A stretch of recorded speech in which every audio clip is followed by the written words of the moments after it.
Hey, what's going on, guys? Archer Mark here, and I'm back with another video. This video is basically a response video to JCC2224's tag video that he's did a couple days ago. It's been just going around just for a couple days, and it's had several responses already. In this tag video, he had posed a question of what is your favorite toy line. I was watching Rabbit Hammer's video and he tagged me in it, so I'm gonna respond. So here's my video responding to Rabbit Hammer's video.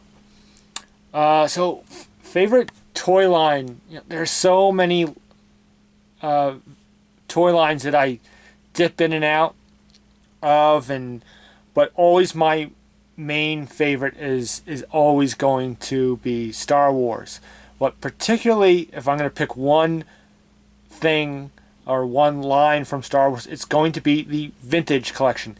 And I'm saying the vintage collection, not meaning the original toy line from the 70s and the 80s, which I've showcased in several videos over the past couple of years.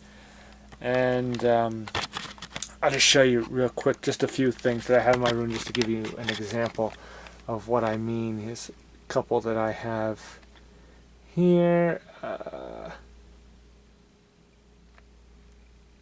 Yeah, just a few that I have in my collection. I have loose figures and vehicles and things like that. I've shown these in videos before. This is definitely the pride of my collection here. And several more carded versions.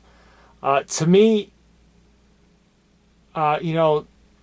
this vintage line, this vintage Star Wars line, was so kind of ahead of its time. I don't even know if you can see this. It's kind of dark in here.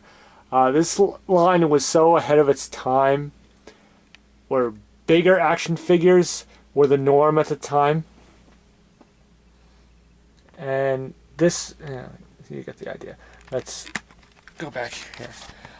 So bigger action figures were the norm at the time, and this line started the 3 3/4 phase, where the original figures became very popular, and G.I. Joe went into 3 3/4 and a few other lines, and it just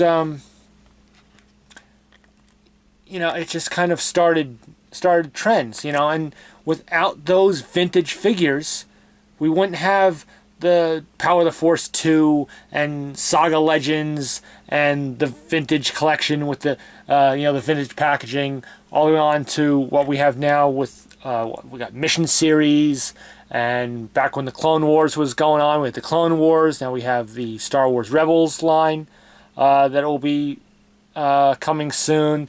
Of course, currently we have the Black Series, which has the 6-inch and the 3 3/4, but you get my idea, you get my drift. So yeah, for me, it's always going to be that vintage line. Is definitely going to be, if I'm going to pick one line, one part of the Star Wars line of toys over the years, that's what I'm going to have to pick. That's what I'll go with as a favorite. It's a nostalgia thing for me, I guess. And it's a great line. There's something special about them. There's something, even though, and it's interesting to see, okay, those had 4 points of articulation, 5. In some cases you only had 3. So very little articulation. And here it is with like the Mission Series, and I believe the new Star Wars Rebels figures, they're going back to that, which is odd. I think that's a case of just cutting costs. Back then, it was like that because that's what we had. That was the technology that we had. So yeah, the vintage, original line of Star Wars figures and vehicles, that would be my favorite toy line ever. Back from the 70s and 80s. So. There you go. There's the answer to my question. Now, as part of this video. That's the whole point of a tag video, is to tag people. So I'm gonna. He said to tag 3 other people. So hopefully they do responses. I'm going to tag the Budget Jedi and Laugh It Up Fuzzball, and I will tag my buddy from Down Under, The Forces with Jesse. So hopefully if they see this, they'll respond, and we'll get videos from them as well. So it'll be, it's kind of interesting to see the different toy lines that people have been choosing. So I hope you liked my answer and my little quick history on the line, so to speak. And until then, hey, more reviews coming, guys. And hey, it's nice to be back. I'm glad to be back. Just gotta throw that out there. And I'll see you soon. May the Force be with you.